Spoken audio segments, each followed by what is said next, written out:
Well, I had an event for my campaign, so I got some people helping me raise money. But I just touch base every so often in all of our towns that I can to find out how business is. I hear the same refrain, it's tough.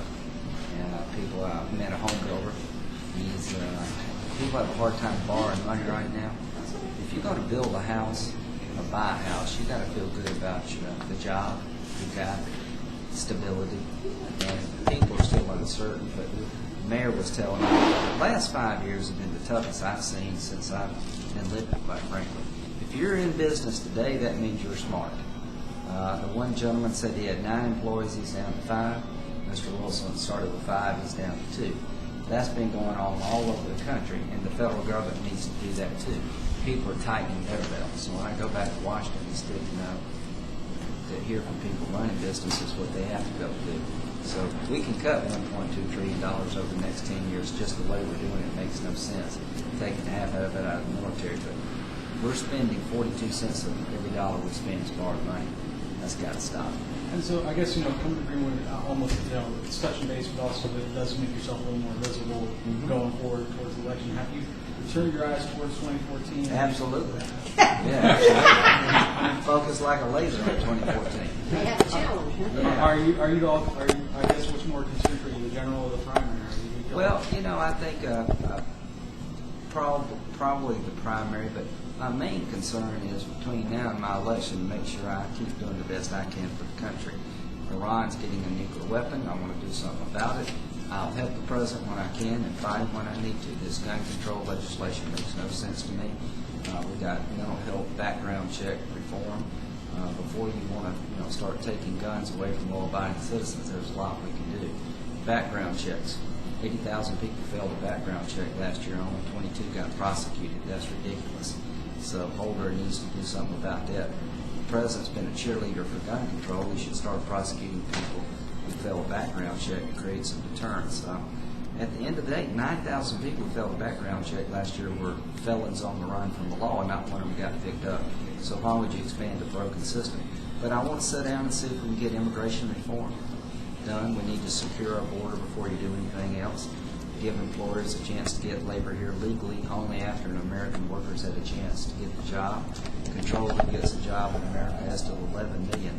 They can stay on our terms, not theirs. If they're going to stay, they have to get in the back of the line to become a citizen. They have to learn the English language and pay taxes and fines for the law they broke. I think that's a practical solution. Hope we can get that done.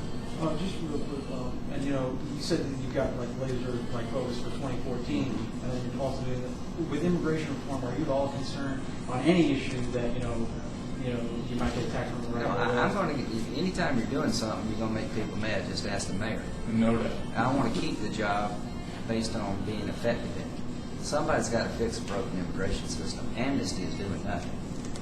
Amnesty is the current system. Our borders are not as secure as they should be. Employers can't find labor here. We've got to make sure the American worker gets the first shot at the job. But if you can't find an American worker at a competitive wage, we need to access labor to keep our companies in America so they won't leave. But the immigration issue has to be resolved for the good of the nation. I'm looking for an American solution. This hurt the Republican Party. I tried to do this in 2006 and 2007, and we've got to get this immigration issue behind us as a nation. So I want people to vote based on understanding who I am. I'm a conservative like Ronald Reagan. If I get 80% of what I want, I'm happy about it. I don't believe you have to get everything to find common ground. I'm trying to move the ball down the conservative road, realizing there are 55 Democrats in the Senate. I want to do something on our budget deal. I want to reform Medicare and Social Security before they go broke. These programs are very important to our seniors, and they're not going to be there for young people unless we do something about it. So I don't mind finding a bipartisan solution like Ronald Reagan and Tip O'Neill did, but I also don't mind standing up against gun legislation. Benghazi has been an absolute debacle. It's a national security failure, and we're going to hold the president accountable. All right? Got it? One thing about the Marketplace Fairness Act. We just had a vote. This is very important. I grew up in Central. It's a small town near Clemson. My family owned a restaurant, a liquor store, and a pool room. So everything I know about politics I learned in the pool room. But this lady here, you can buy things on the internet. I'm glad you can. But if you have a system where you buy the product that she's selling on the internet and you don't pay any sales taxes, it hurts the city and it puts her at a competitive disadvantage. I'm all for using the internet, but you should pay sales tax for a product you buy in South Carolina. So anything she's selling here, if you bought it over the internet, you need to pay sales tax because the city and the state rely on that revenue. And if you don't have that equalization, then she is going to be put at a disadvantage for no good reason. How would that work for out of state sellers? Say I go on Amazon. Amazon's all for it. We're going to create a national, whatever the sales tax rates are, there will be a national system to pay the sales tax based on where the transaction occurred. So if you're buying something in South Carolina, outside the state, you'll pay the sales tax to this new system. It'll be easy to collect and to keep our brick and mortar businesses competitive. Amazon is for it, and they're an internet company. The internet companies, the good ones, they don't mind collecting the sales tax as long as it doesn't increase their cost beyond reason. So this new legislation will allow companies like Amazon to be able to collect the sales tax and send it back here to South Carolina. All right, thank you. Thank you. A couple of questions. Yes, ma'am. Okay. Number one, President Obama went on his trip to Israel. It was you had said you wanted it to reassure that he needed to reassure. Mm-hmm. Did he do that last week? I think he went. I think he said the right things. It depends on what he does. It's not what you say in the Mideast that counts; it's what you do. He needs to be stronger with Syria. You see Democrats coming forward now saying arm the rebels. I've been saying that for a year and a half. Syria's about to collapse. What about the bomb-busting bunker bombs? Well, Shouldn't we give them some to show some true power? I'm all for providing the Israeli military whatever they need to defend themselves. But when it comes to stopping the Iranian nuclear program, I think the only thing that will stop them is that they believe we would hit them militarily. I don't want a war with anybody, but we can't let Iran get a nuclear weapon. And given our policy in Iraq and Syria and what we're doing throughout the world being from behind, I don't think the Iranians are taking the threat of a U.S. military attack seriously. I've got a resolution in the Senate with 76 co-sponsors that defines what having Israel back means. The President says, we've got your back, Israel. This resolution says if you have to use force against Iran, we'll be there politically, militarily, and economically. I think the President has to deal with the other problems in the region more forcefully to convince the Iranians. Well, what about Iran? Aren't they very close to having that? Well, the President said a year. The Israelis say less than a year. Nobody really knows, but they're getting closer. We talk, they enrich uranium. The P5 plus 1 talks are not bearing fruit. They have no reason to enrich uranium at any level. They should not be allowed a nuclear reactor for any purposes because they're a rogue regime. They support terrorism. Hamas, Hezbollah being supported by the Iranians. They have killed Americans in Iraq.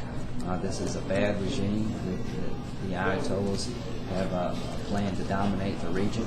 If they get a nuclear weapon, Sunni Arab states will not allow the Shia Persians to have a nuclear weapon without an answer, and then you go into a nuclear arms race. The Iranians need to believe that we would attack them militarily. I don't want a war, but if you give them a nuclear weapon or allow them to get a nuclear weapon, we'll never know peace, and neither will Israel. So we're in living in a very dangerous time. Later this year, I'll be looking at introducing legislation to allow the President to use force if he thinks it's necessary. When you use force against Iran, you're opening up Pandora's box. But if they get a nuclear weapon, you've emptied the Pandora's box. That's the world in which we live in. And Israel will not allow the Iranians to get a nuclear weapon without a fight. And what about the budget was done in the Senate, so I guess y'all get paid now. Yeah. And the House did a budget, so they got paid. And then all I hear is a conversation, the President saying we don't need a budget, and he hasn't produced a budget. But the grand bargain, is there going to be one? If there's not one, the country's going to slip further down the road to Greece.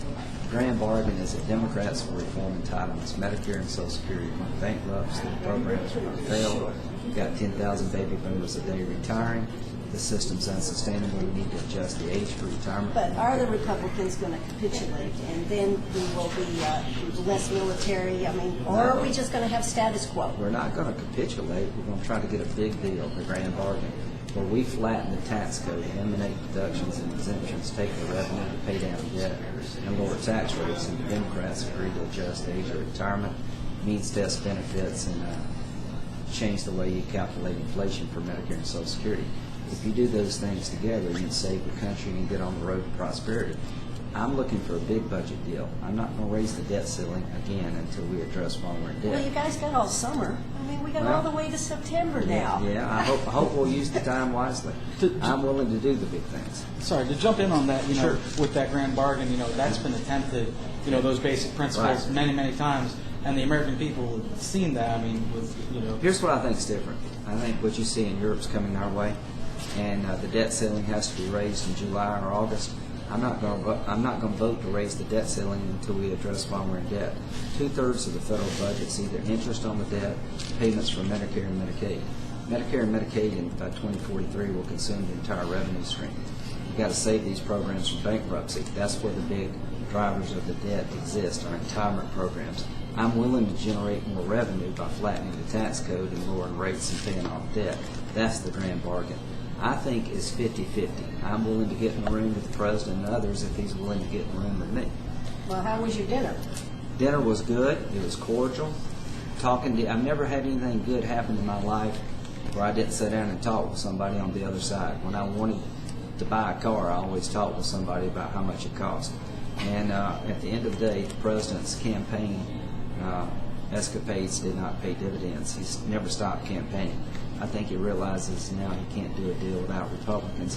And I'm ready to sit down and do something like Ronald Reagan and Tip O'Neill did that would get us on sound footing, save Medicare and Social Security from bankruptcy. But the president has to get in the room and start rolling up his sleeves.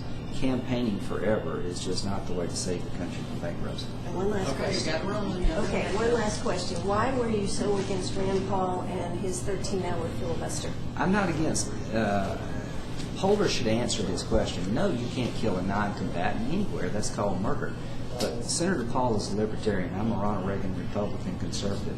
He doesn't want to use the drone program. I do. It's helped us kill terrorists overseas where we don't have any troops. The left liked the policy and the right liked the politics. Holder should have answered the question. It's an easy answer. The answer is no.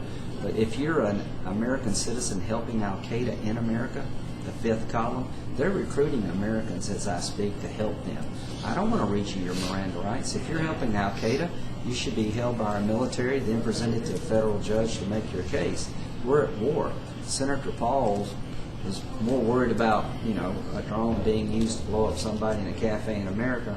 I'm not worried about that. I'm worried about this administration reading terrorists their rights. I'm really upset that Osama bin Laden's son-in-law was taken to New York, given the rights of an American citizen, read his Miranda rights within 90 minutes of capture. That's not a way to gather information. So I like Senator Paul. I appreciate his tenacity, but I believe in peace through strength. I want to use the drone program. Anwar al-Awlaki, an American citizen who was helping Al-Qaeda that was killed in Yemen, I'm glad we killed him.